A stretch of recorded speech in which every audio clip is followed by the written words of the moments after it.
दोस्तों नमस्ते, मैं हूं अमरकांत और आज के मेहमान प्रोग्राम में आज एक ऐसी मेहमान को मैंने आमंत्रित किया है जिनके बारे में ये तय करना बड़ा मुश्किल है कि वो सुरीली ज्यादा हैं कि खूबसूरत ज्यादा हैं। अब वो खूबसूरती के बारे में मैं आपको रेडियो पे बता नहीं सकता, उनके सुरीलेपन का एहसास आपको उनसे बातचीत सुनने के बाद समझ में हो जाएगा। तो ज्यादा कुछ नहीं कहता हूं, सिर्फ ये कहता हूं, डॉक्टर अनामिका सिंह जी, बहुत बहुत स्वागत है आपका विविध भारती के स्टूडियो में। जी बहुत बहुत धन्यवाद और मेरे सभी श्रोताओं को मेरा प्यार भरा नमस्कार। अब जैसे कि मैंने कहा कि ये तय कर पाना बड़ा मुश्किल है कि आप सुरीली ज्यादा हैं कि खूबसूरत ज्यादा हैं।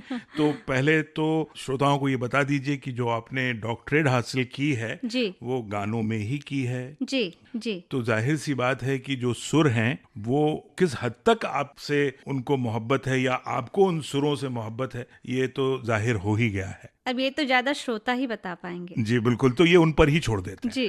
तो इसी के बारे में बताइए ना, पहले आप कहाँ से हैं और मैं अमेठी की हूँ, मेरा जन्म सुल्तानपुर में हुआ। गानों का जो शौक है, जी अब जाहिर सी बात है आप इतनी मीठा बोलती हैं तो निश्चित रूप से बचपन में ही आपने तय कर लिया होगा। तो ये आपको कब एहसास हुआ कि आपको गाना गाना है, या आपसे किसी ने कहा कि आप गाइए, जी या आपके परिवार में गाने का कोई चलन था या कोई जी ऐसी परंपरा थी? जी। बचपन से तो ऐसा कुछ नहीं था, ना मैंने कभी सोचा था कि मैं कभी गाऊंगी और अपना कैरियर ही इसमें बनाना चाहूंगी। अच्छा। मैं तो हाई स्कूल तक मैंने साइंस साइड लिया और मेरे पापा मुझे डॉक्टर बनाना चाहते थे, क्योंकि तब के टाइम में तो यही होता था ना कि कोई इंजीनियर बन जाए, कोई डॉक्टर बन जाए, बस इसी में लोग रहते थे। और जी। बहुत आगे गए तो आईएएस पीसीएस। जी। गाने की तरफ इस फील्ड में भी जाना है बहुत कम था, ध्यान देते थे। तो मैं यूं लता जी के गाने सुनती रहती थी, घर में गुनगुनाती थी।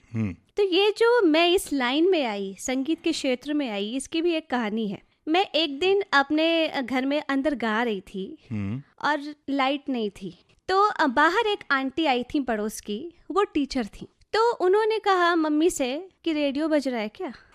हाँ। तो मम्मी ने कहा कि नहीं, ये तो मेरा कुदरती रेडियो है। तो बोली मैं समझी नहीं। तो बोली मेरी बेटी गा रही है। तो उनको विश्वास नहीं हुआ। अच्छा, क्या उम्र रही होगी अनामिका जी उस समय आपकी? मैं उस समय 13-14 साल के हम रहे होंगे। और उन्होंने कहा मम्मी से कि उसको बाहर बुलाइए। तो मैं बाहर आई तो उन्होंने बोला कि बेटा फिर से वही गाना गाओ जो तुम गा रही थी। तो मैंने गाया, फिर मैं अंदर चली गई। फिर उन्होंने कहा कि आपकी बेटी गाती है और इसको सीखने के लिए भेजिए, क्योंकि वो टीचर थी। उन्होंने कहा कि म्यूजिक टीचर हो जाएगी। वो अपने तक सोची म्यूजिक टीचर हो जाएगी, और म्यूजिक टीचर कम मिलते हैं। तो 2 महीने गर्मियों की छुट्टियां होती थी पढ़ाई के बाद। तो मम्मी ने कहा कि ठीक है, दिन भर घर में परेशान करती है मुझे, जाएगी 2 महीना उधर ही कुछ टाइम पास करेगी। तो मैं यूं खाली टाइम पास करने, आप कह सकते हैं, मैं सीखने जाने लगी। और जब 2 महीना बीत गया तो फिर मेरे स्कूल जाना था, फिर स्कूल की इतनी पढ़ाई, तो फिर मैंने कहा कि अब मैं सीख नहीं पाऊंगी, क्योंकि टाइम ही नहीं होता था। तो फिर लेकिन जहाँ मैं सीखने जाती थी, उन लोगों ने कहा कि नहीं, आप अपनी बेटी को सिखाइए और इसके अंदर कुछ है, ये कुछ कर सकती है। तो फिर वो मैंने सीखना जारी रखा और धीरे धीरे करके मैं आज यहाँ तक हूँ। वो गाना याद है आपको जो आप गुनगुना रही थी उस समय? हाँ। तो गुनगुनाइए। मौसम है आशिकाना। क्यों ना एक बार वो गाना हो जाए। मौसम है आशिकाना, ऐ दिल कहीं से उनको ऐसे में ढूंढ लाना, ऐसे में ढूंढ लाना, मौसम है आशिकाना। वो जो आपकी टीचर थी उन्होंने गलत नहीं बोला था।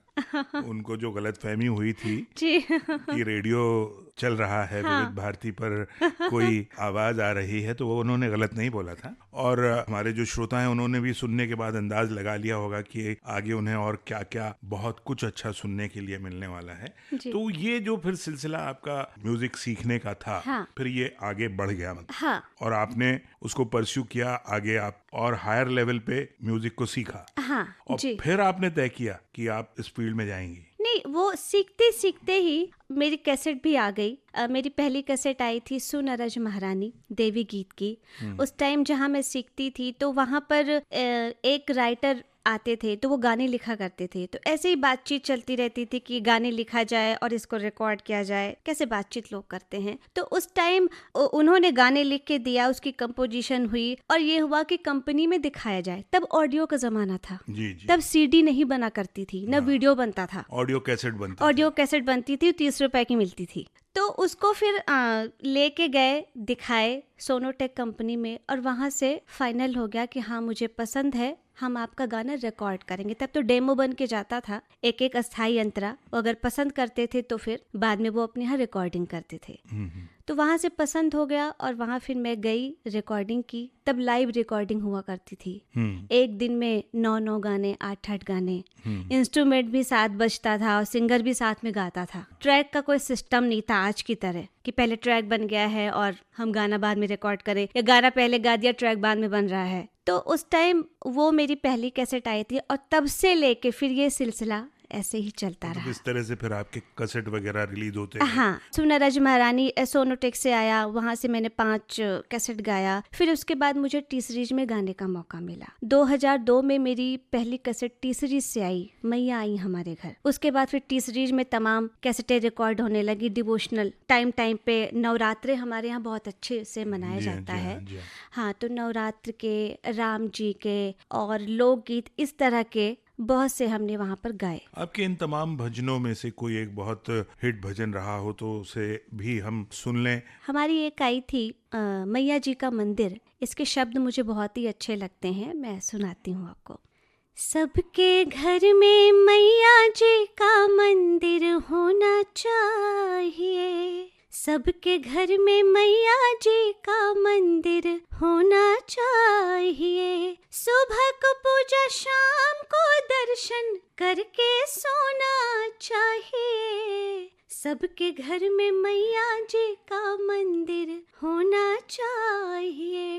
माँ की एक आ जाती है माँ, जिम्मेदारी निभाती है माँ। माँ के एक आ जाती है माँ, जिम्मेदारी निभाती है माँ।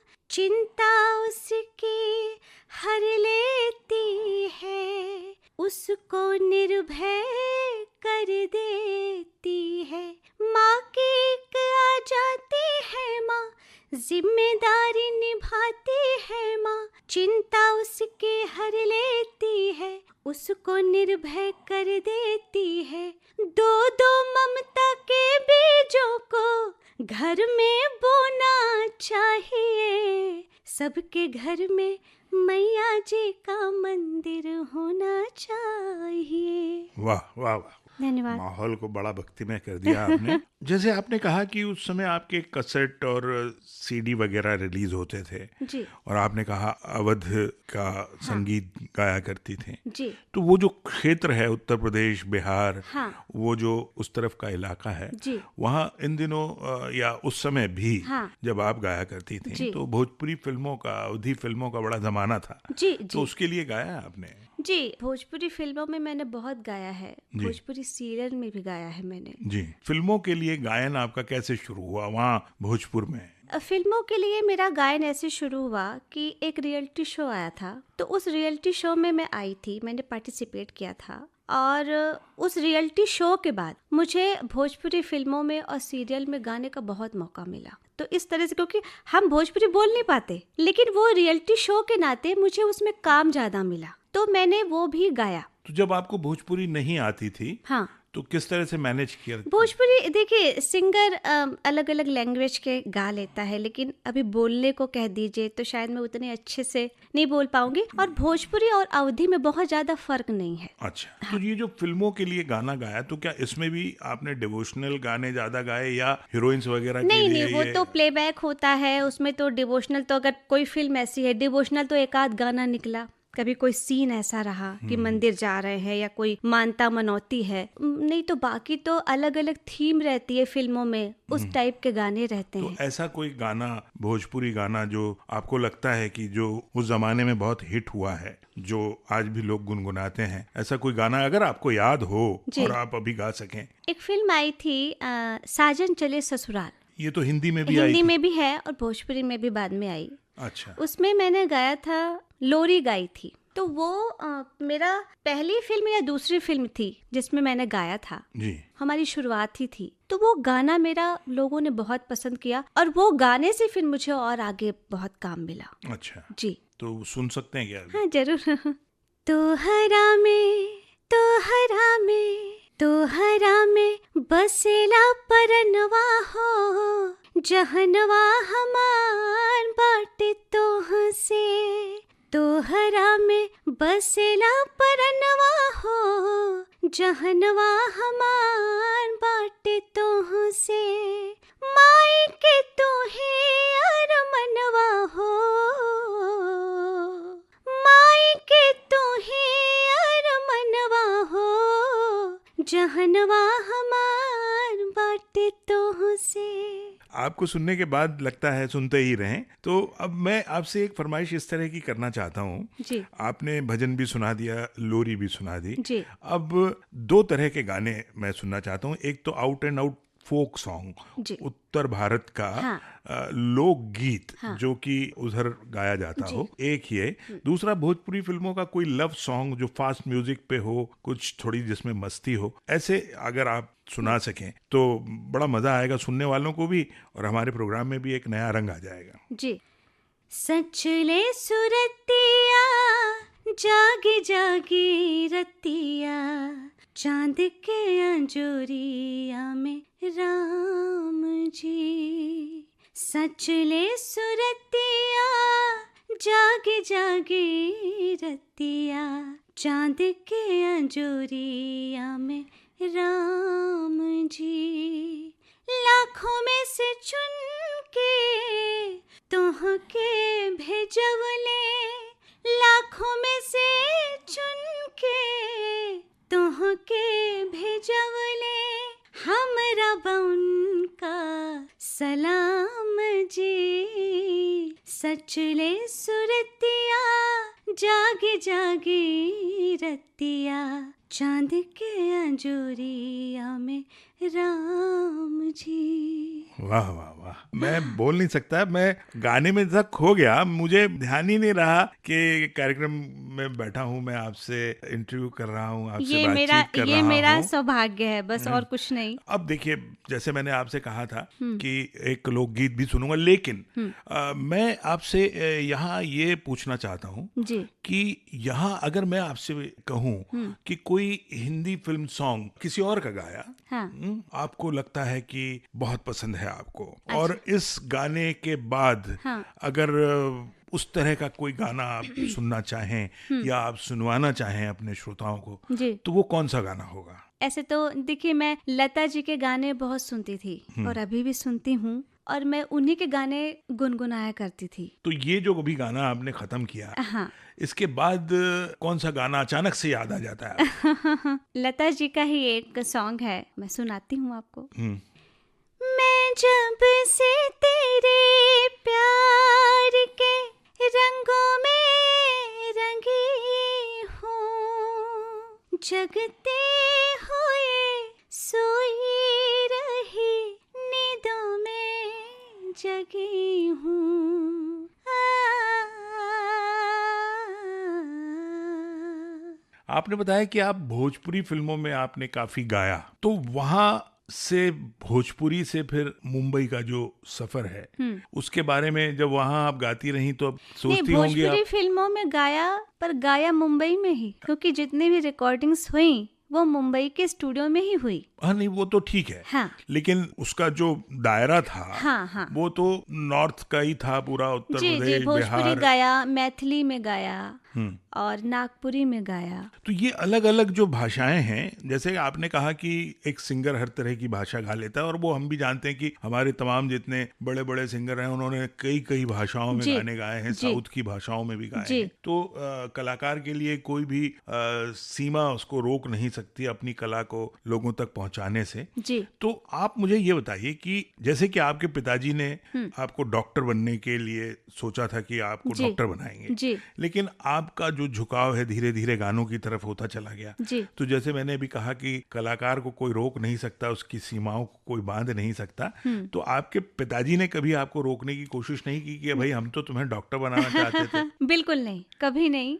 और मेरा पूरा परिवार जितना मेरा साथ दिया, उतना अगर साथ नहीं देता तो मैं आज यहाँ पर नहीं होती। क्योंकि अमेठी और सुल्तानपुर जैसी जगह से निकल के मुंबई तक पहुँचना वो काफी मुश्किल था, और एक लड़की के लिए तो और भी मुश्किल। तरह तरह के लोग बातें करते हैं, तरह तरह के कहते हैं कि अरे अब ये गाएंगी बजाएंगी ही, ऐसे तो लोग बोलते हैं। तो ऐसी बातें आपके बारे में भी हुई? ऐसी बातें हुई। और जब मेरी पहली कैसेट आई थी, मैं आपको बताऊं तो हमारे यहाँ जो नवरात्रे होता है, कलकत्ता के बाद सेकंड नंबर सुल्तानपुर का आता है। अच्छा जी, वहाँ पर 9 दिन तक चलता है और पूर्णमासी के बाद वहाँ शुरू होता है मेला। अच्छा। और वहाँ विसर्जन 3 दिन का होता है। तो बहुत ही साज सज्जा, बैंड कंपटीशन, तरह तरह के पंडाल, वो बहुत अच्छे से होता है। तो वहाँ से सिंगर जैसे हिट होते हैं, उनके गाने हिट होते हैं नवरात्रों के। तो क्या होता है कि जो जहाँ का रहता है वहाँ उसको लोग थोड़ा ऐसे ही समझते हैं, अरे इनकी कैसेट क्यों लेना, घर का जोगी जोगड़ा, हाँ। आन गांव का सिद्ध, फला की लो ना, उनका प्रोग्राम कराएंगे। हाँ। तो इस तरह की बातें होती थी। तो मेरी जब पहली कैसेट आई थी, तो जो हमारे यहाँ के जो सुल्तानपुर में जो कैसेट जहाँ बिकती थी, तो वहाँ जब लोग कैसेट लेने आते थे नवरात्र में, तो उसने दुकानदार ने कहा कि भैया इसको ले लो, अपने यहाँ की बच्ची है। तो उन्होंने कहा कि अरे इनको नहीं, लखबीर सिंह लखा की कैसेट दो, इनको कहाँ, ऐसे बरसाती मेढक तो हर समय आते हैं और चले जाते हैं। ओह। ये भी आई हैं, 2-4 में खत्म हो जाएंगी। तो फिर बाद में उसने मुझे बताया कि जो जिसने कहा था वो मेरा परिचित ही था, क्योंकि उसको क्या पता कि मेरा परिचित है। जब उसने बताया तो मैं जान गई किसने कहा। तो वो जो बात थी ना कि बरसाती मेढक किस तरह से आते रहते हैं और चले जाते हैं, तो वो बात मेरे दिमाग में बिल्कुल, जैसे कहते हैं ना कि ये बरसाती मेढक ही अब दिखाएगा कि हम भी कुछ हैं। वहाँ से जो सफ़र हमारा शुरू हुआ और श्रोताओं का प्यार मिलता गया, परिवार का सपोर्ट रहा, ईश्वर का आशीर्वाद रहा, मैं यहाँ तक पहुँच पाई। नहीं, देखिए आपकी बात सुनने के बाद समझ में आता है कि दिक्कतें हर जगह हैं जी ना, जमाने की जो बंदिशें हैं, हाँ। वो हर जगह हैं। तो यहाँ कहीं कोई गाना आपको याद आता है, एक कोई फिल्मी गाना तो याद आता है कि कैसे आपने संघर्ष किया और कैसे वो सफर जो है तय किया आपने, कहाँ आपने भजन, छोटे छोटे जगहों पर भजन गा के, कैसेट गा के वो सफर तय करते करते आज हिंदी फिल्मों के इतनी बड़ी दुनिया में आप आ गई। तो ये जो संघर्ष का समय था, उस दौर का कोई गाना याद आता है? तब तो मैंने तो वैसे कुछ नहीं गाया था, मतलब खुद से नहीं गाया था। मैं लता जी के, आशा जी के, इन्हीं लोग के गाने सुन सुन के गाया करती थी। पर जो उस समय का हमारा स्ट्रगल था, जैसे किसी का प्रोग्राम हो रहा है तो वहाँ जाती थी, जैसे किसी परिचित का है तो हाँ बस एक गाना गाने का मौका मिल जाए, कैसे। तो वो जो एक एक गाना गाने का जो मौका मिलता था और जो एक अंदर की डर और एक अंदर की झिझक, वो धीरे धीरे फिर खत्म होती गई और फिर मैंने अलग मंच लेना शुरू कर दिया। तो वहाँ पे का कोई गाना जो आपने कभी गाया हो जी, तो उसे गुनगुना दें, हम अपने श्रोताओं को भी सुनवा देंगे। तेरा मेरा प्यार अमर, फिर क्यों मुझको लगता है डर, तेरा मेरा प्यार अमर, फिर क्यों मुझको लगता है डर, मेरे जीवन साथी बता, दिल क्यों धड़के रह कर। तो अनामिका जी, फिर ये जो बात आपको जो लगी थी जी कि बरसाती मेढक हैं, हाँ ये जिद जो थी, जी इस जिद ने बहुत पॉजिटिव काम किया आपके लिए। जी बिल्कुल। उस समय आपने ये सोचा था कि आप हिंदी फिल्मों में जाएंगी, गाएंगी? नहीं, बिल्कुल नहीं। तो फिर ये ख्याल आया कैसे आप? ये हमने नहीं सोचा था। तब तो मैंने आपको बताया कि तब तो सिर्फ इतना था कि मैं संगीत सीख लूंगी, थोड़ा बहुत गाना जान जाऊंगी तो म्यूजिक टीचर हो जाऊंगी, बस यही तक था। और घर वाले भी सोचते थे कि नौकरी मिल जाएगी, म्यूजिक टीचर बहुत कम मिलते हैं, तो सिखाएगी बच्चों को, नौकरी करेगी बस। लेकिन फिर सीखते ही सीखते जो फिर कैसेट में गाने का सिलसिला शुरू हुआ, उसके बाद फिर वीडियोस भी बनने लगे, फिर रियलिटी शो, फिर फिल्मों में गाना, सीरियल में गाना, फिर हिंदी फिल्मों तक पहुंचना। तो ये जो आपकी जर्नी थी ना, जी, हम बात यहाँ तक तो कर ही चुके थे कि आप भोजपुरी वगैरह में गा रही थी। हाँ फिर ये भोजपुरी से हिंदी तक का जो सफर था, जी। वो सफर जो है वो कहाँ से कैसे शुरू हुआ? देखिए, मैं गाना तो हिंदी ही चाहती थी, क्योंकि मैं लता जी को ही सुना करती थी, और भोजपुरी तो रियलिटी शो में आने के नाते मुझे काम मिला तो मैंने गाया। पर मेरा सपना था कि मैं हिंदी में ही गाऊं, तो इसलिए वो मेरे मन में था कि मुझे हिंदी गाने गाने हैं और ज्यादा भोजपुरी भी नहीं गाना है, क्योंकि जब आदमी एक ही टाइप के गाने गाता है तो उसकी जो वॉइस क्वालिटी होती है वो उसी में बिल्कुल फिट हो जाती है। फिर वो अगर कुछ और गाता है तो उसमें उसकी झलक दिखती है। जी। तो वो चीज मेरे दिमाग में हमेशा चलती रहती थी कि मैं हिंदी गाऊंगी तो ऐसा ना लगे कि कोई भोजपुरी बोली का या भाषा का सिंगर गा रहा है या हिंदी गा रहा है तो वो बात नहीं आ रही है जो हिंदी सिंगर के अंदर आती है। तो इसलिए वो चीज भी मैंने जारी रखा कि हिंदी का भी बराबर होता रहे। जी। तो उसमें फिर पहली सफलता आपको कैसे मिली? आपने का संघर्ष जो था वो जी। किस दिशा से, कैसे, मतलब वो संघर्ष का क्या तरीका था? जब मैं टी सीरीज में गाती थी तो आपको ध्यान होगा कि टी सीरीज में पहले जो भजन या देवी गीत बहुत से रिकॉर्ड हुए हैं वो फिल्मी जो ट्रैक हैं उन पे होते उनके ऊपर होते थे। बहुत से गाने हैं मार्केट में, तो वहाँ वो भी मैंने बहुत गाया। उस समय से ना वो हिंदी की तरफ में धीरे धीरे मैंने बढ़ना शुरू किया। अच्छा। वो पहले देवी गीत गाया, फिर भजन गाया, उसके बाद फिर ऐसे ऐसे फिर फिल्मों तक आया। वर्जन भी आते थे? वर्जन बहुत आते थे। वर्जन भी गाए होंगे? हाँ, बहुत गाया है वर्जन। हाँ। जी। फिर उसके बाद फिर आपको यहाँ पे वो पहली सफलता कैसे मिली? क्या यहाँ पर आपका कोई ऐसा परिचित था इस फील्ड में, या सिर्फ वो भोजपुरी गानों की जो रिकॉर्डिंग्स के लिए आया करती थी, जी। उसकी वजह से आपकी यहाँ पे जो एक कहना चाहिए कि हाँ।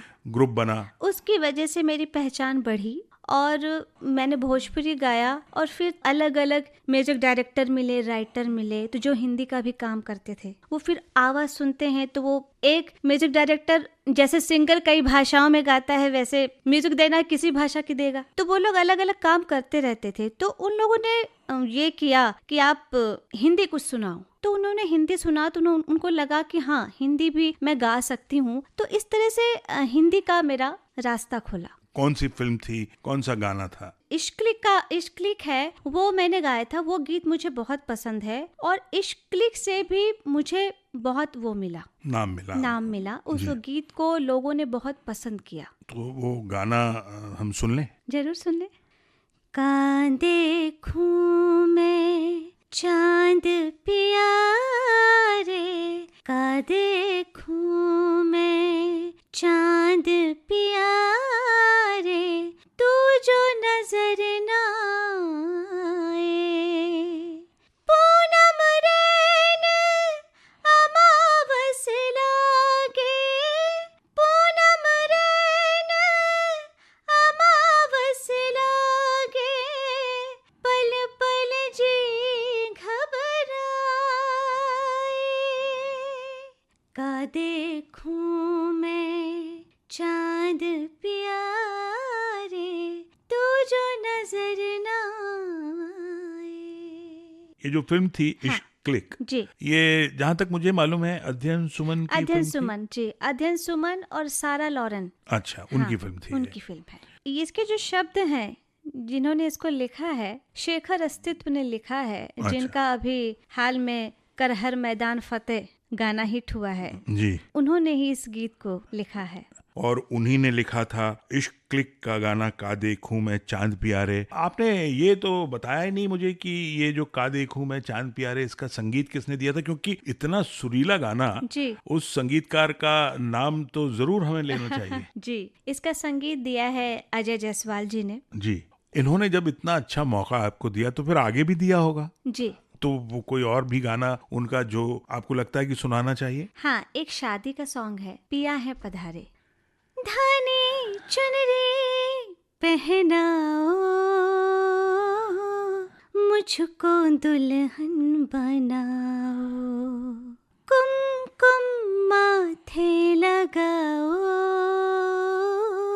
चांद थाली में लाओ, कलियां रसता सवारे, अखियां नजरें उतारे, कलियां रसता सवारे, अखियां नजरें उतारे, मोरे पिया है पधारे, मोरे पिया है पधारे, मोरे पिया है पधारे, मोरे पिया है पधारे, मोरे पिया है पधारे। वाह वाह, क्या बात है, क्या बात है। ये सुनने के बाद पूरा शादी का माहौल आंखों के सामने आ जाता है। ये मतलब किस तरह से ये इस गाने के बारे में कैसे आपके दिमाग में आया, या आपको किसी ने इसके बोल सुनाए? हाँ। क्या था इस गाने के इस पीछे गाने की की अगर मैं कहानी? बात करूं तो जैसे होता है ना कि किसी की कोई दिल में इच्छा रही हो और वो कह दे कि बस ये तुम्हें मिलने वाला है, तो वो पूरी हो जाए। बस इस गाने के साथ यही कहानी है। ये आपने ये सुना होगा, माटी रंगाओ चौक पुराओ, जी। आज मोरे पिया घर आवेंगे। हाँ, ये भी एक विवाह गीत है। विवाह गीत है, बहुत ही अच्छा सॉन्ग है और मुझे बहुत अच्छा लगता है। कैलाश खेर जी का गाया है, हाँ जहाँ तक हाँ, मुझे जी याद जी है। जी जी जी। उन्होंने गाया है। और ये मैं सुना करती थी, एक सीरियल आता था तो उस सीरियल में अक्सर ये गाना प्ले होता था, तो तब से ही मेरे दिमाग में था, काश इस तरह का गाना मैं भी कभी गाती तो कितना अच्छा होता। अजय जी से इस बारे में ऐसे एक बार बात हुई थी कि इस टाइप के गाने मुझे पसंद है, तो कुछ रहा होगा, उन्होंने इस टाइप की कंपोजिशन की और उन्होंने इस गाने के लिए मेरी आवाज़ को चुना। तो उन्होंने मुझे बोला कि ये ऐसे ऐसे गाना है और तुम इसको गा के देखो। तो फिर मैंने उसको गाया और वो उन्होंने ओके कर दिया कि ये गाना हम अब तुम ही से गवाएंगे। तो वो जो एक मन में इच्छा थी ना कि ये गाना मैं भी गाती, तो वो बिल्कुल ही मतलब पूरा हो गया। और ये गाना, इस गाने की ट्यून मुझे इतनी पसंद है, जैसे कहते हैं ना कि जब सिंगर को कोई ट्यून पसंद होती है तो उसको बहुत ही मन से वो चीज़ें बड़ी आसान हो जाती हैं। जी, वो गाना यहाँ बिल्कुल फिट बैठता है। लता जी का गाया गाना जो आप गुनगुना रही थी जी। हमारे स्टूडियो में आने से पहले, याद आया आपको? आप क्या गुनगुना रही थी? मेरे हाथों में 9 चूड़ियां है। मेरे हाथों में 9 चूड़ियां हैं, जरा ठहरो सजन मजबूरियां हैं।